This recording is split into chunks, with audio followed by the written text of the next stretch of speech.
This is Mentally Dope. Join us, Charmaine and Jasmine, two Black licensed therapists, as we build a bridge between mental health and Black culture. Come on, it's gonna be dope. Hey! Such a creeper smile. What is that? Okay.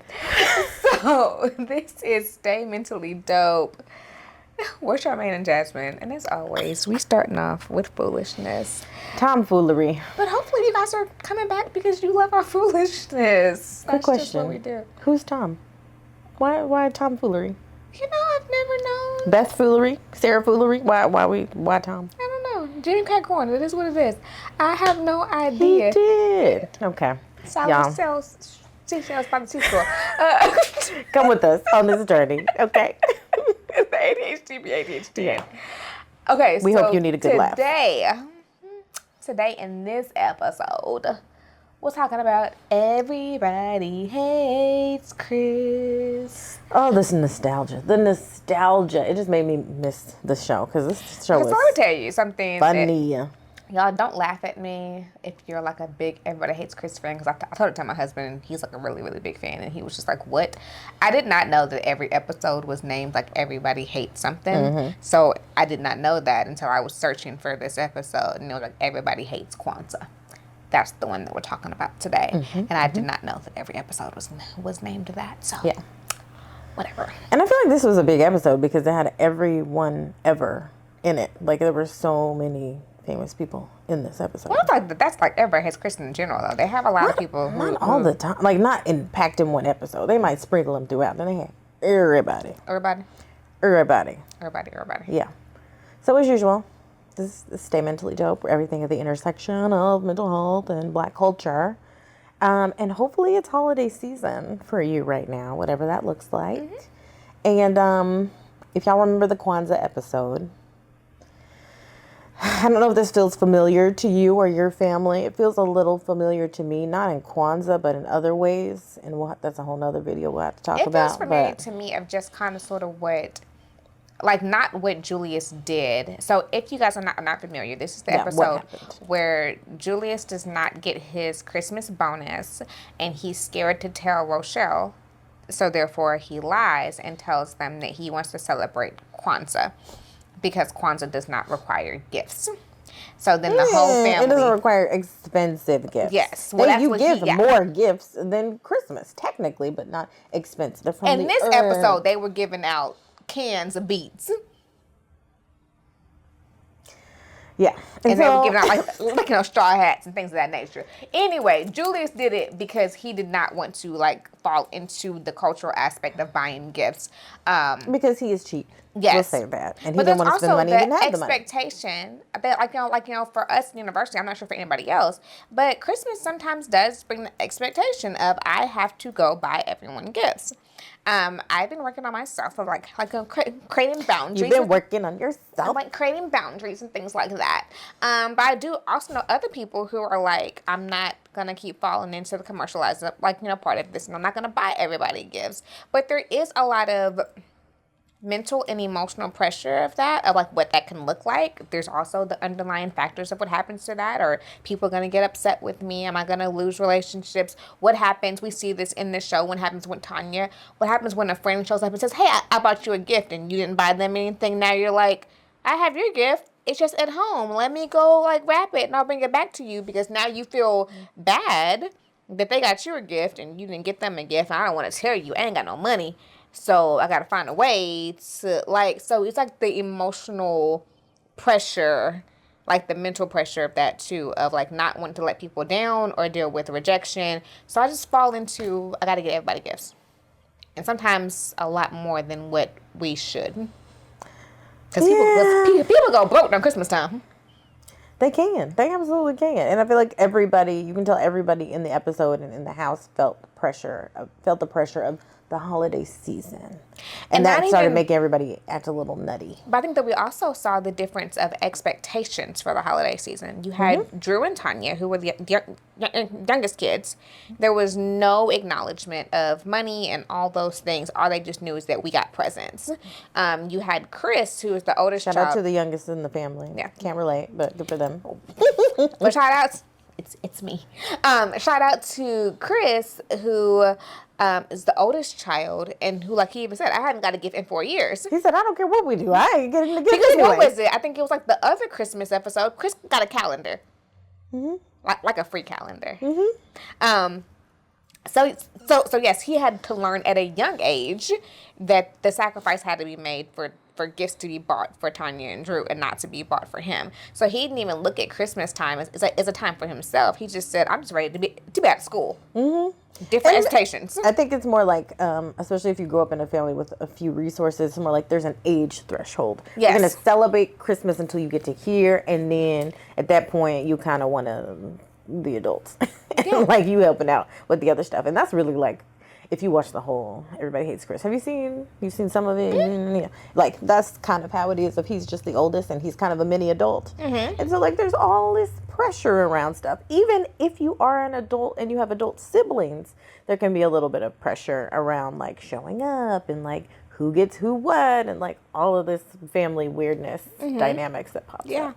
Yeah, 100%. And then we see like, unfortunately, we also see like that like Rochelle was just excited about. I mean, we all know that Rochelle likes gifts. She's quick to be like, my man got 2 jobs. Like she wanted some gifts, but she wanted to like cook all the food. She wanted to like decorate all the house, and then for Julius to come and say we're not doing Christmas, like that was also like you know a damper on her too. That like things that she wanted to celebrate are also no longer there. But hey, Julius got to save money, and so he was like, we not doing Christmas, we doing Kwanzaa. And then there came this whole idea of like, let's educate the family on what Kwanzaa is, what that looks like, and let's celebrate it this way. And Julius is more money motivated, but Rochelle is more socially motivated, right? 100%. She wants to appear and to look like she is with the Joneses and doing all the things. And so I think that part was harder for her, that she had to like make stuff look nicer. As the time went on, they was wearing regular clothes, and the next time after we talk about Kwanzaa, we all had the dashikis, we all had the kente cloth. I don't know what happened. So that's one part. The other thing is like holiday stuff is like really emotional. It's like sentimental. It's emotional for people. And I think also Julius knew what he was doing and he didn't say, let's go convert to be Jehovah's Witnesses because they don't celebrate any holidays. He said, let's not go convert and do this because they don't do that. He said, let's do Kwanzaa because it's hard to refute when you were a black person to be like, because there's this thing of like, well, maybe we should be celebrating Kwanzaa anyway. I think it was because also like the from fact Africa. that the fact of like how it came about too. Like he's like walking down the street in despair and man, this is so terrible. And then you hear the guy. It almost reminds me of if y'all watch our video on Stella, how Stella got her groove back, and you're sitting there on the couch and you're sitting there having a sad time, like what's going on? Then out of nowhere, the TV pops on and it's like, you should come to Jamaica, Stella. And that's how Julius was. He was like, I'm sad. I'm sad for my whole family that I know. The guy's like, hey, stop giving money and do Kwanzaa. And he's like, that's right. This is the solution to all my problems. It's a sign. Like this is what I should do. And then here we are. So there's that, and like he's the head of the family, and he goes and he's like, we should do this. But then there's also this pressure of just like, you know what? We are like there's an identity thing of just like we black, and this is what we need to do, and we need to be sticking up for the people and embracing our African roots with this. And so it's hard to be like, I don't really want to celebrate that because then you're also saying something about like you don't care where you came from, you don't care what you're doing, and so it's hard to say no. Like you could tell the family was disappointed, but they were all just like, yeah. This is what we're going to do. Yeah. This is what we're going to do. Yeah. And let me go a little bit farther. We talk about this and probably in like our emotional maturity video, I'm sure, and several other videos. Have you ever known someone who does not want to take accountability for their actions so hard that they're willing to double down and convince you that what I don't want to admit is your problem? Julius did not want to open up and be vulnerable with his wife about the fact that he did not get his bonus and that he could not afford the Christmas gifts. And instead of like avoiding that vulnerability and being actually emotionally mature and sharing his feelings, this man went so far as to create this whole like facade that he wanted the family to do. And then I was going to double down and make you feel guilty about the fact that you spent too much money, all because I didn't want to be open with you and be vulnerable. Mm-hmm. You don't care about your people. And you're going to use that because you really just didn't have the money. It's okay to not have the money, right? Like, but you were too scared to be vulnerable with me. Yeah, to tell the truth about it. So it's rough. And I also feel like it's a common thing. Like, people start to act weird during the holiday season because of that. Like, there's so much pressure around how to do it right and how to make sure people know you have this and, like, reciprocate. Oh, my gosh. Does your family have unwritten rules about gifts from people? Like, you noticed in the thing. Let me not say anything because I don't want to get in trouble. Oh, okay. Well, I'm just going to tell you about the example in the show that, what's the little girl name? What the little sister name is? Tanya. She steals a Walkman. Walkman.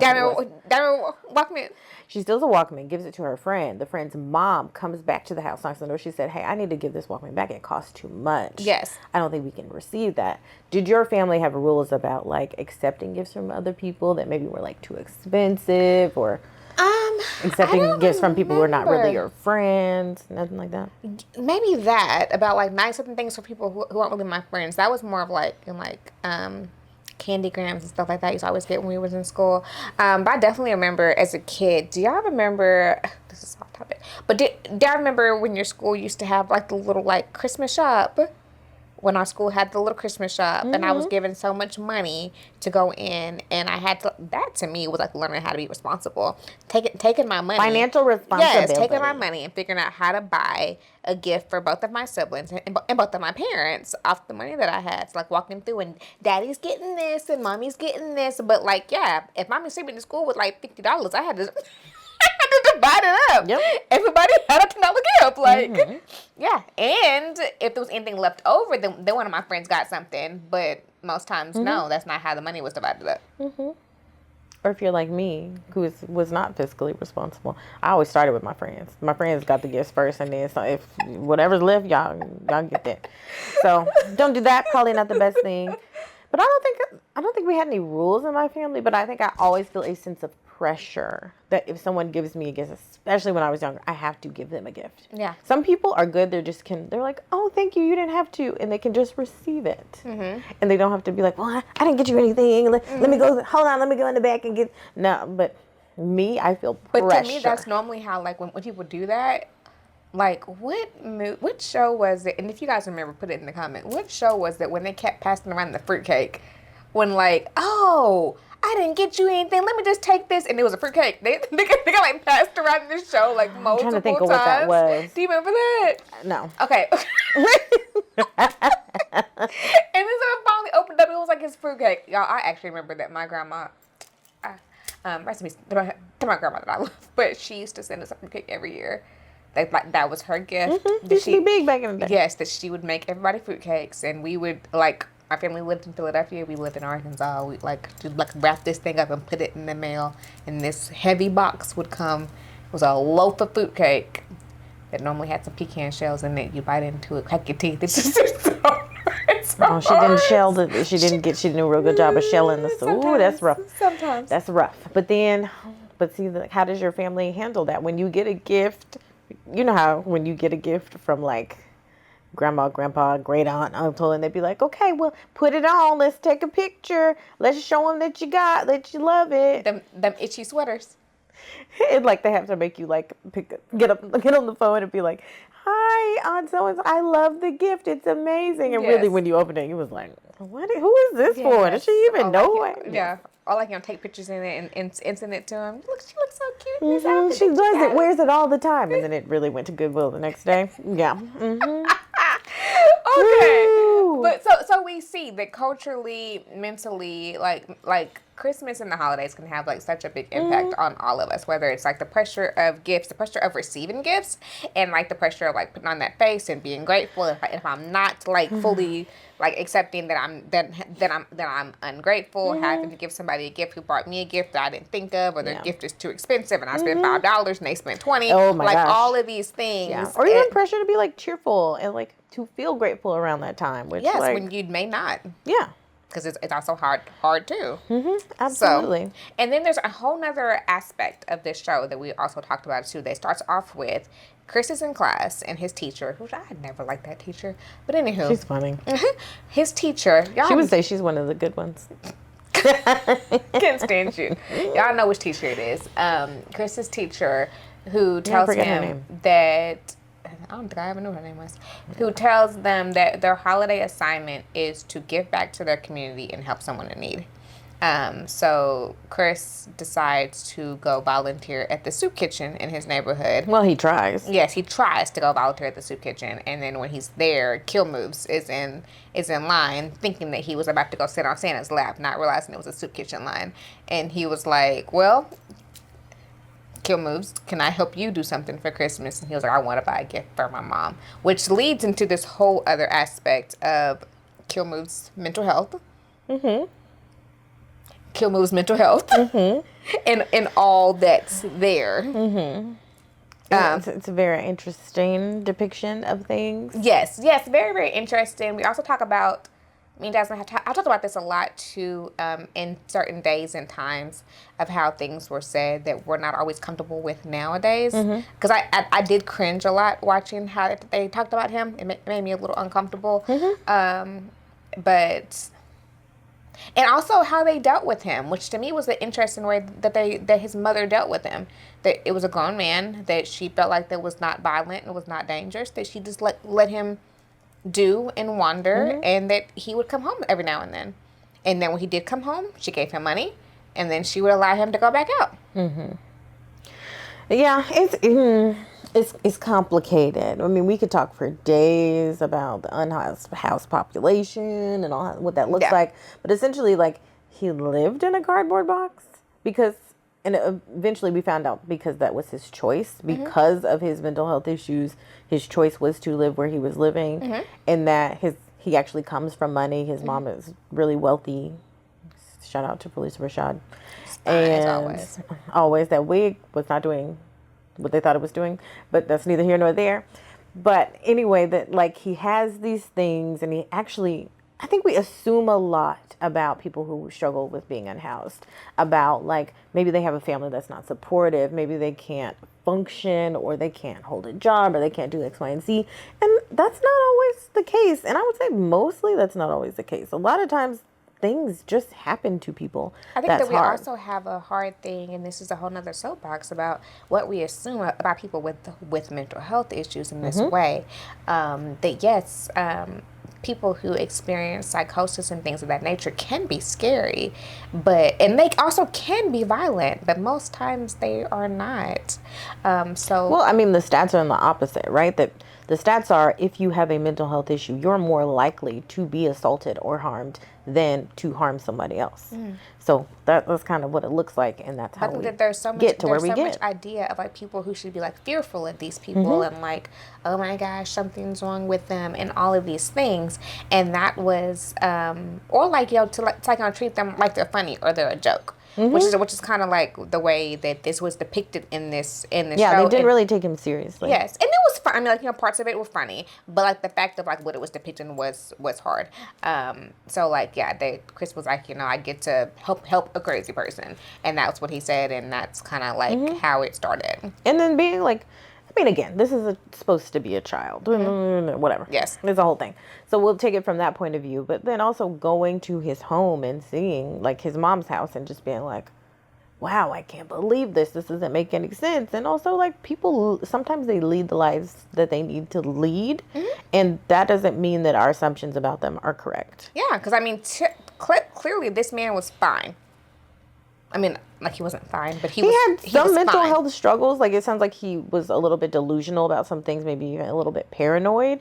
But he was also making a conscious choice to live where he lived. He didn't want to live with his mom in her high rise, whatever. He wanted to live where he was living. Yeah, well, that's where he felt more comfortable. And does that make a person crazy? Does that make a person insane? I mean, I guess like to some people who would say like, you know, that you'd rather live on the street than live in the house that you're in. And I mean, it seemed like that he left his mother just maybe like, you know, not wanting to fit into that social contract of like, you know, box. Because she also said that she was like a rich, like, you know, socialite. Like that may not have been where I wanted to live or who I wanted to live. Yeah, she wanted him to probably be and appear a certain way. Remember when they got here, he was playing the piano. He knows how to adapt to the lifestyle, but he also didn't want to be there. Yeah. And like, people have autonomy. They get to choose those things. So it was, and he had the money. He could have gone anywhere he wanted. He could have had a hotel. He could have had a house. Yeah, he could have had an apartment. Like that wasn't his choice. Whatever he wanted. And I think that was the interesting thing as well, too, is also recognizing there's something that was interesting. We talk about like gifts and like being able to recognize people. I mean, of course, Chris did not know that his mother was rich, but when Chris saw the amount of money that Kill Moves or Edgar, a briefcase full of money. Yes. He took him to the store and bought the mother a Rolex. And then he bought her a box of turtle chocolates. And when she opened it, she was like, oh, a watch. Oh my gosh, you got me turtles. She was like, a watch. Yes. Cool, what else? And Chris was like, did you see the Rolex? And she was like, yeah, I got 8 of those. I don't care about those. But I haven't had a turtle in years. I think it's like sometimes too, like the importance of paying attention to people, aligning with people. Like I'm like that sometimes. You can get me a really, really high gift. I'm like, that's so cute. But like buy me something that like you know aligns with me, and I'm just like, that's like the sweetest gift ever. So sometimes Christmas can also be a little different based on our own thoughts or our own expectations that could be also be self-sabotaging.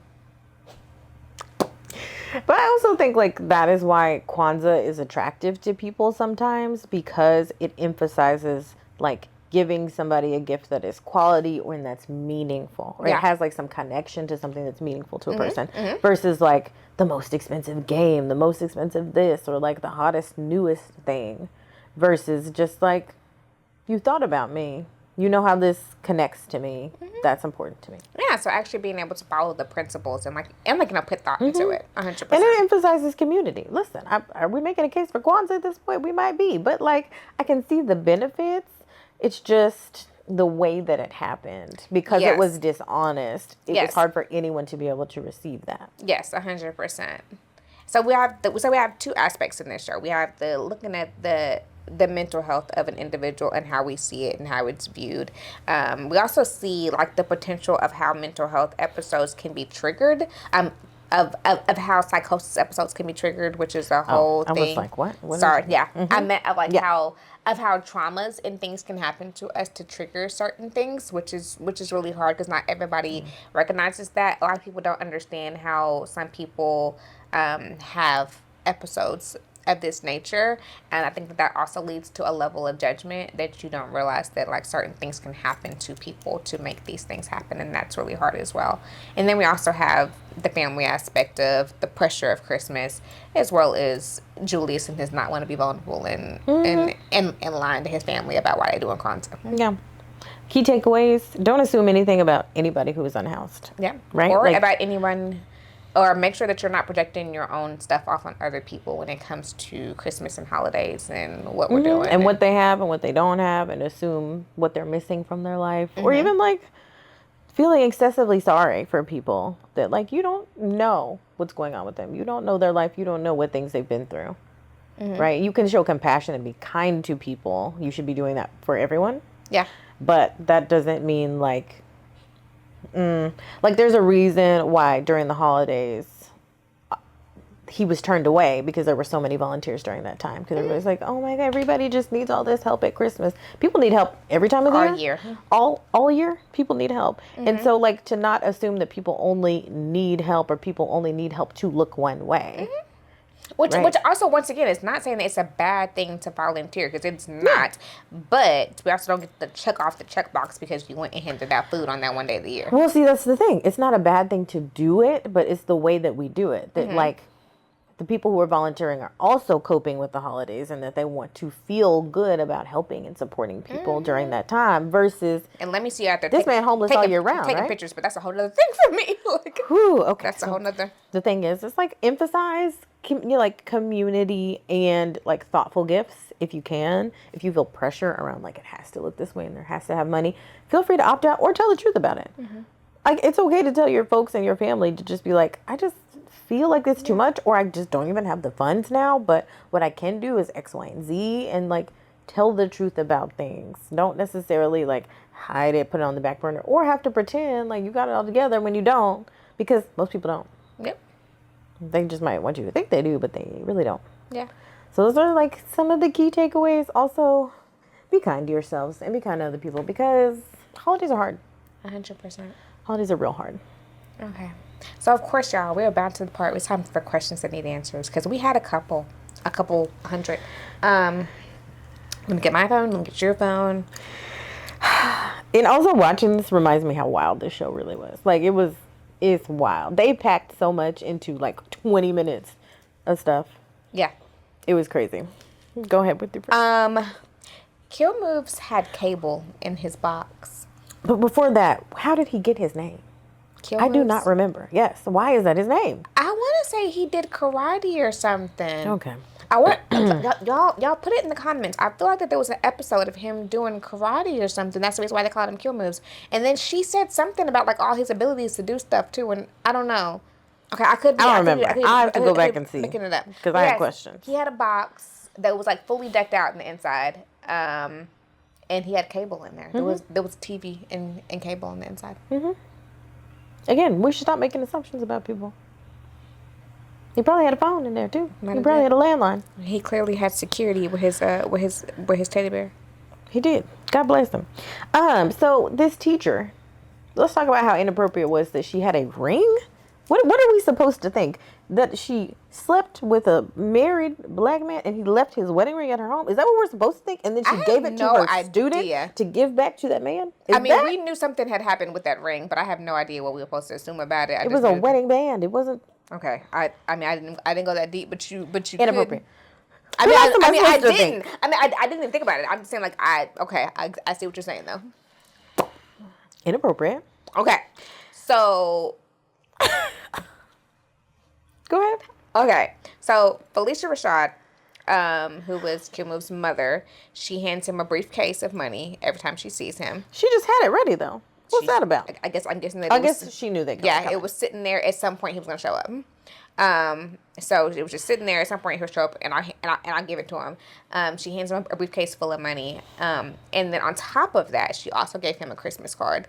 He gave Chris the Christmas card. So listen, it is a Christmas card. I don't know about y'all, but I get Christmas cards every Christmas, every birthday, whatever. Like you fill a card in an envelope. Is that what you do? You get your Christmas card, you be like. Oh, yep. Or you bend it. You gotta see, second what's in it. How much weight does it have? Something. You can tell if it's empty or if there's like a $1 in there, something like that. Like whatever. They fumbled the bag on that one. Yeah. That's what I can tell you. If I'm a kid, like I'm definitely like whatever. So Chris does not know anything, but assumes it's a card. He gives the card to the little boy outside who's constantly taking his money. The little boy, that was a grown man, whatever. But okay. The boy who's that man was 25. The man who's always taking his money. Chris gives the man the Christmas card. Never opened it, just gave him the Christmas card. The man said, "Thank you for the $2,000 that you gave me." Now listen, $2,000. Chris didn't feel no weight in that card. From the picture, it looked fat.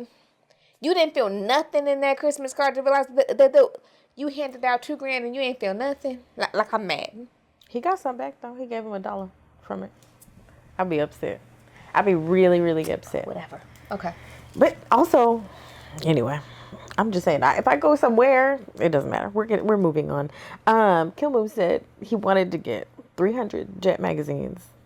What was he gonna do with 300 Jet magazines? So am I the only person who used to love as a kid? You are. I love Jet magazine and the Jet Beauty. I loved it, but like. And the Jet Beauty of the Week.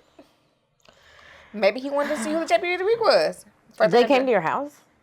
I forgot what we I've only ever read a Jet in the salon. Yeah, I think that's what I said. in the salon. I don't used to be in the hair think salon. anybody had an actual subscription that I know of. Well, we didn't have subscriptions to almost anything, so I can't really tell. Like only. So where was you reading Jet magazine? At the hair salon. Oh, okay. It'd be lit there. Or if mommy would grab them and she'd bring them home. Yes, my mama used to take the magazines. I did too. And then bring them home. I did too. Woman after my own heart. Yes, so. So as I mentioned before, as time went on, was it not more expensive to buy a dashiki and a hat for every day of the week than to just get Christmas That was presents? actually my next question. Who bought all the dashikis? They had all the hats and everything. And then Rochelle had the little cute one on too that was all frilly. And I'm like, Kids take like everybody going out with a hat. I know that it was a show, but I was like, that costs, like in real life, them cost money. Right. Y'all could have just had Christmas if it was about money. Yeah. Okay. Great.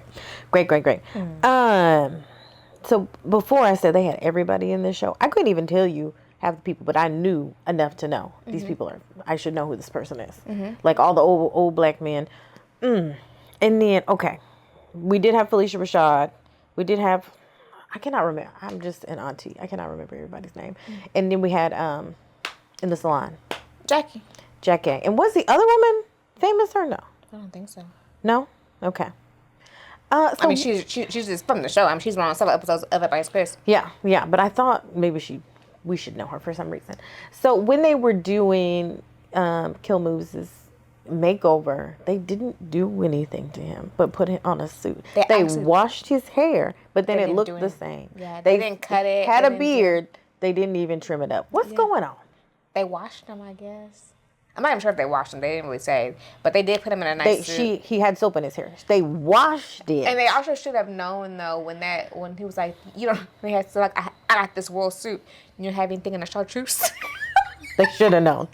It's like, wait, he's been some places. Like exactly, he knows what's going on. I was really upset about that. This makeover that didn't happen. My question is, did you open Christmas gifts in front of people? Like if somebody got you a gift, did you have to open in front of them, or could you open it later? I didn't like opening gifts. Oh, I hate it. I hate it so much because then I have to. Now I have to. What if I don't like it? What if I'm? Oh wow! You thought it. Like, what's your response if you get a gift that you don't like, but you have to say something? I still 100% will take a gift back to my house regardless. Like I'm just like, that's always sweet. Always.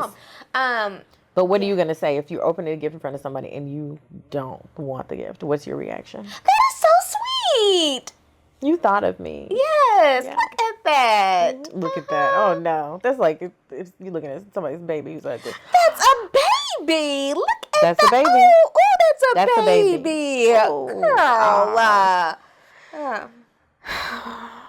It was entertaining, this one. I liked it. So I was a little confused too because I thought that they were already celebrating the Kwanzaa days, even though it was before Christmas.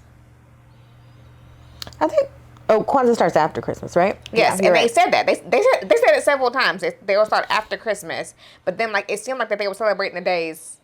Already. They were just warming up with with the kente. They was just like, we gonna but be even ready. I don't know, like maybe Drew was like studying, but he was like this day is this thing, and I was like, okay, like is he like starting already, or like what are we doing here? We had a lot of questions that just won't get answered. I think Probably not. they're just not. Find Chris Rock and ask him to answer these questions.